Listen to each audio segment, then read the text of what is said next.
Welcome to AETCM, the Emergency Medicine channel. Today, we're going to discuss a case about one 52-year-old male who was brought into an ER with an analog history of deliberate self-harm by using Hilban chlorpyrifos about 12 years back. Okay. 12 days back. 12 hours back. 12 hours back. He was initially taken to a nearby hospital where was initial management was given and referred to our hospital for further management. Shall we begin, sir? Okay. Sir, on initial assessment, patient was stupor. In coming to primary, error was not patent and secretions were present. In breathing part, error was equal, but bilateral crepes were noted and respiratory rate of 18 per minute and saturation of 100% in 5 liter O2 was seen. Patient was brought in a trolley, sir. So what do you think that crepitations are due to? Increased secretions. 12 hours. Aspiration. So any poisoning case, immediately you are seeing crepitation means aspiration is the most possible thing. It can be due to the secretions, but it takes some time because we don't know how much quantity has taken. Okay. Then in circulation part, BP was 130 over 80 mmHg and pulse rate of 110 per minute was noted, sir. Okay. In disability, GCS score was E1 V1 M1 and pupil were 4 mm dilated and sluggish reactive to light. What are the conditions you get tachycardia in OP poisoning? So here heart rate is very high. Very high. So what do you think? Why the heart rate is very high there? Patient outside already atropine is. Already atropine is given. In some condition, tachycardia can occur because of OP itself. OP itself. Why? Bradycardia is a toxidrome, but OP poison can produce 20% of the patients. It can be due to nicotinic receptor block activation. It can produce tachycardia. Okay. So, in exposure wise, temperature was normal, sir. Coming to the adjuncts, we did an VBG. VBG was showing minimal pH of 7.31 with PCO2 of 45 and bicarbonate of 22.8. And creatinine value was with 1.0. So what do you think that ABG is? ABG showing impending respiratory acidosis. Impending respiratory acidosis. Lactate was on the near normal range 1.9, sir. Creatinine was also on the normal range 1 only. Okay. GRBS was 103 and chest X-ray was taken, which was showing bilateral infiltrates, sir. Okay. And further, as the GCS was very low, we intubated the patient during the primary survey itself, sir. And following it, we came to know about the further history of the patient. Okay. So he's a known case of alcoholic chronic smoker, and he was living alone because of his family matters, including. We cannot use the term alcoholic. That is very important. Alcoholic is a legal term. So he takes alcohol or consumes this much alcohol. Alcoholic means what? Consumes alcoholic. Alcohol is. It is dependence is. If it affects its social life, then only we can tell it is alcoholic. Dependence is a part of that. Okay. So don't try to use the word of alcoholic because it's a legal term. So he takes alcohol, he takes this much alcohol. That is the adequate this one. And because of this alcohol intake, there was no one with him. The whole family left him. Okay. And the history is that the same day morning, he initially tried to drink Hilban chlorpyrifos and it was failed. Went into a failed attempt, followed by about 1 or 2 hours following it. The bystanders means the neighbors found him being unresponsive on the floor with frothing from his mouth. Okay. And also nearby they found a liquid washer bottle with the smell of the Hilban from the same bottle. Okay. So we don't know whether he consumed only Hilban or any other injection with it. Okay. And initially he also took alcohol. Alcohol also along with it. And they also found that he was his left arm was. Alcohol was got same toxidrome of OP or different? Same. No, but alcohol causes tachycardia. It's Alcohol older. produces tachycardia, pupillary dilatation, all are different, entirely different spectrum. So that is a problem. Most of these OP poisons are taken with alcohol. So sometimes you don't see any findings of OP initially. All will be because of the alcohol. And they also found that his left wrist was cut and bleeding was there. They took the patient to nearby hospital, from where he was given atropine 50 mg and PAM also 1 gram, Okay. palidoxime. So how do you decide atropine is the initial treatment in OP poisoning, and what should be the dose? We can give an atropine challenges. Challenge, what Basically, is when it? there is increased secretions, So that is bronchospasm. so that is the most important. But secretions in the lungs are most important thing. Whether to give atropine or that will be decided by that clinical finding, and the endpoint of atropinization is same in OP poison. But endpoint of atropinization in a normal person is tachycardia. Tachycardia. So there the endpoint of atropinization is tachycardia. Here the endpoint of atropinization is secretions, completely absent secretion. So atropine was already given 50 mg. 50 mg. 50 mg given in vial or ampule? Is there any difference between ampule and vial? Yeah, the dosage is different. Ampule 0.6 0.6. while it is 1 1 ml mg. is equal 1 to mg. That is a major difference. Vial 1 ml contains 1 mg. Ampule 0.5 or 0.6. Some ampules contains 0.6. Some contains 0.5. And also they also given stomach wash with activated charcoal also given, sir. How long you can give a stomach wash in a patient with OP poisoning? Within 1 hour. 2 hours, maximum 2 hours. Extended? Extended is that when the patient has taken, there's no particular time for it. It's a delay. What do you call that? A large quantity Staggered of ingestion. staggered ingestion means? Like a patient has taken now, then after a while he's taken later. So that means repeated doses he has taken. Then we can give a repeated dose of charcoal, or if the patient has taken massive dose of poison, then also extended period of bowel wash may be indicated. Okay, but otherwise 1 hour 2 hours you have to do it. And he was referred to AIMS for further management, sir. On reaching our hospital, GCS was so we intubated, and further management include we on examination here his chest was showing crepitation and secretions were noted.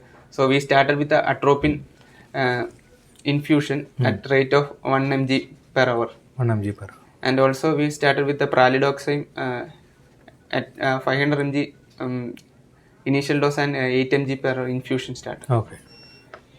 And here we there was no signs of any seizures or nothing because Why not seizures? as such atropine causes Atropine. Atropine can produce seizures. Okay.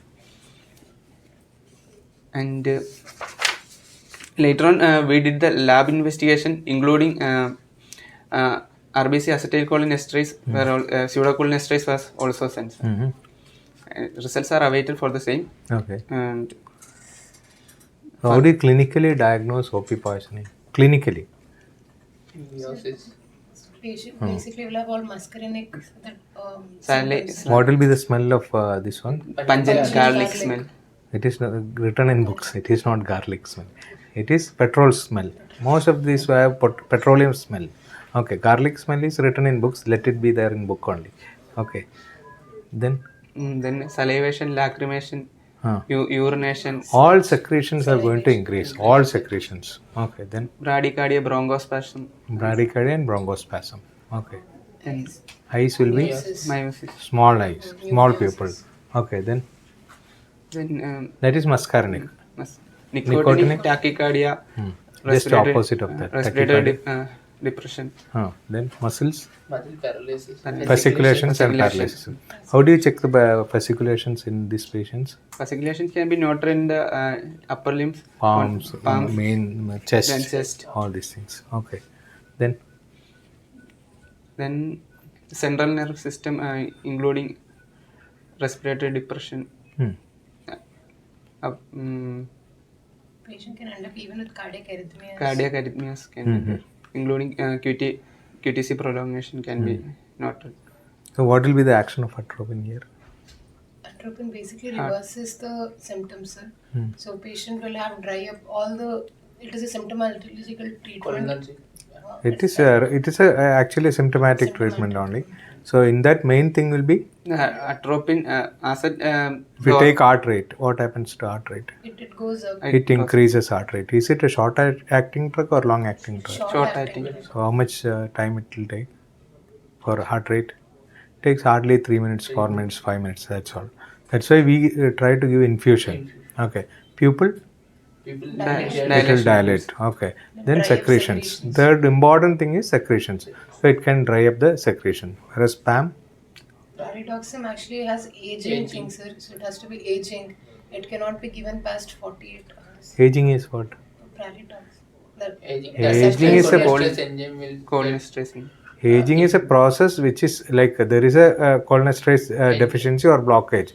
By time, if the time is more than some 48 hours, then it is called as aging. That will become irreversible change. Okay. Before that, you have to give to prevent aging. Oxygen it is not to prevent aging. Before aging occurs, you have to give pyridoxine and reverse it. Okay, it can reverse it, but after 48 hours, you cannot do it. That's why we don't continue it after 48 hours. Okay, so pyridoxine is given. Then, what are the side effects of atropine? That is most important. We are giving large dose of atropine. Some patients may require 100 milligram of atropine in the first day itself. atropine psychosis. Atropine psychosis. Then Tachycardia leading to arrhythmias. tachycardia leading to Seizures. seizures can be there. Raised temperature. Raised temperature. So how do you tackle all this? This is one of the major problem in OP poison management. Patient will be highly agitated. They'll be shouting in your ICU. And how do you manage it? We can go for alternative agents. So you have to give glycopyrrolate. Okay. Only problem is glycopyrrolate will not cross the blood-brain barrier. If the patient develops CNS problem due to OP poison, what do you do? CNS problems due to OP poison, and you are not able to give atropine in full dose. What do you do? So then you have to combine. You have to combine atropine with glycopyrrolate. Only if there is over-atropinization and patient is having agitation, there is no CNS problem, then you can just change to glycopyrrolate. But if you see that OP poison induced encephalopathy or seizure, then you have to add atropine with glycopyrrolate. Okay. So here what you have given? Only Initially we started the atropine, sir, and later on, as he had developed increased agitation, we stopped the atropine and started the glycopyrrolate. Glycopyrrolate. Dose of glycopyrrolate? Point. Same. It is also available in ampule. Okay. So 1 ampule atropine will be equivalent to your glycopyrrolate. Okay. No need to remember the exact doses. 1 ampule atropine, 1 ampule glycopyrrolate. Only thing it is very costly. Okay. So you can even mix both. That will reduce the cost of the treatment. Okay. So glycopyrrolate was started. Then what else you have to give? What other things? This patient has taken high dose of alcohol and yes, so you have to give thiamine. Third one is thiamine. So how much thiamine you have to give? 500 TID. So that is very important. High dose of thiamine is important. Then he has aspirated. So you can develop chemical pneumonia. What antibiotic you give? Marapana. Just to prevent aspiration pneumonia, what is required? Any penicillins will be enough. Okay, fluoroquinolones we don't prefer. Why? Seizure. It has got seizure potential. You are giving atropine, that is seizure potential. Your already patient is on OP poisoning, that is also having seizure potential. So you go for simple penicillin, amoxicillin, augmentin, something like that, or azithromycin. You are told same thing is okay. So that is enough. There is no need of very high antibiotic. Okay. Ventilatory strategies. Ventilator is will initiate as the patient is initially in ventilator. We'll try to reduce the. This should be treated as ARDS. Because it's a type of ARDS. No, the mechanism is not exactly like ARDS, but the secretions are filling the alveoli, so it should be treated as ARDS only. Okay.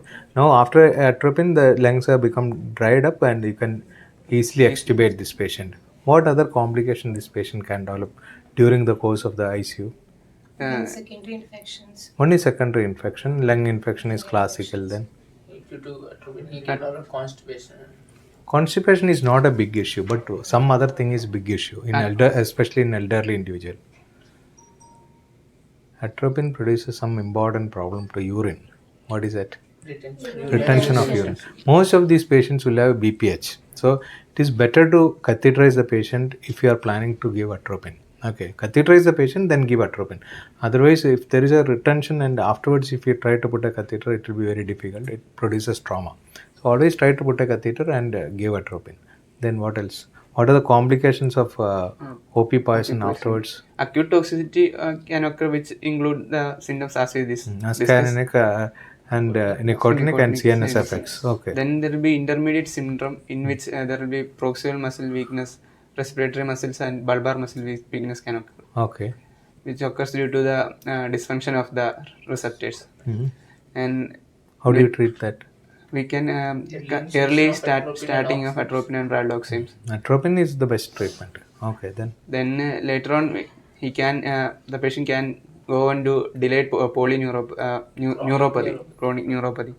Delayed neuropathy. Delayed neuropathy. Okay, what will be the clinical finding? Clinical finding. Foot drop. So in ICU, if you are seeing a patient who is having OP poison, he is not improving. If he develops a foot drop, then it is a sign of a delayed polyneuropathy. Okay, but delayed polyneuropathy is very common in farmers. That is because they are exposed to chronic exposure. But in ICU, if the patient is in 3rd week or 4th week, if they are developing foot drop, then we have to be very careful. You have to go for nerve conduction study. And what is the treatment for that? How do you manage? All patients who develops foot drop in ICU, what you know, what splinting has to be. You have to put a splint and physiotherapy has to be started. Okay. What else? Carbamates. What is the main difference between carbamates and OP? Pralidoxime as management not needed. Oximes are not required. Why they are not required? It's totally irreversible. Huh? Receptors. This is irreversible. Other one is reversible. So without any treatment, it will reverse back. And aging is not occurring there. Aging is occurring only in OP poisoning. Okay. What happened to this patient afterwards? Patient right now we estimated the patient and atropine was changed to glycopyrrolate. The patient GCS has improved right now. Patient is improving right now. Okay. So finally, what you understood from OP poisoning management? Yeah, the First, a patient coming to ER with some unknown, that will be the common scenario. Some unknown poison to emergency room. How do you manage? Personal protective equipment have to be worn. First, personal protective equipments have to be worn, then the patient. Because our skin itself, when we are like. So it can become a problem for the treating physician. So then the patient has to be put in a separate room altogether, a decontamination room. And then depending upon the time of ingestion, we'll have to do gastric decontamination. For that, what else you do? Sample? No, that removing all the clothing. Washing the body is very important because from the clothes it can get absorbed. So that has to be done. Then comes collecting the samples, urine, blood and gastric aspirate. Okay. And then preserving the cloth, that is very important. Why it is important? Again, until the diagnosis. If the patient dies, residues then it will become a medical case. You have to preserve all these things. Right? Then, depending on the time of ingestion, gastric decontamination, as a whole bowel irrigation or activated charcoal or gastric lavage has to be given. Following then the patient's. When all books are given, it is less than one hour. We can extend if there is a massive intake or if there is an extended release, something not here, some tablets you can use it. Then depending on the GCS, again airway, breathing, circulation, that has to be monitored. Like if in this case, the patient had low GCS, so protection of airway will become a priority, plus increased secretion, so higher risk of aspiration, chemical pneumonitis, infections are high, so we will intubate the patient right away. Once we secure the airway, then simultaneously we start atropinization, and pralidoxime can be given once OP poisoning is confirmed. How do you decide whether atropine is required in this patient? That is called as toxidrome. What are the toxidromes you check here? increase secretion. So bronchoria, when auscultation, you'll have crepitations. Then sludge, basically increase salivation, lacrimation, increase urination. Then the patient will have can pass fecal incontinence might be there. Then meiosis, bradycardia. All these are toxidromes for OP poisoning. So when we and plus the strong odor. And if at all patient has ingested alcohol and any surrounding evidence that can like the rest leftover bottle of OP poisoning, I mean OP component. So all of this with that history we can go on with pralidoxim. We can start the treatment. Right, we start the treatment, and once the patient becomes symptomatically better and he is indicated for extubation, we'll extubate him. But it is fatal, so patient has to have early intervention. Otherwise, once these symptoms, atropine and all, it can become fatal. So early intervention and management is the key. Okay. You want to add something? No. Okay. Thank you. Thank you, sir.